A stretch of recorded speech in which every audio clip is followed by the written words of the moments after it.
चरितं देवदेवस्य महादेवस्य पावनम् अपारं परमोदारं चतुर्वर्गस्य साधनम्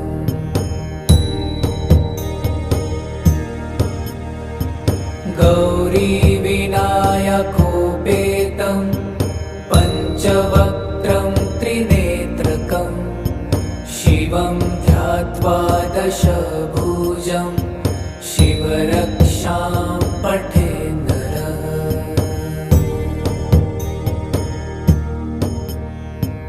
गङ्गाधर शिरः पातु भालम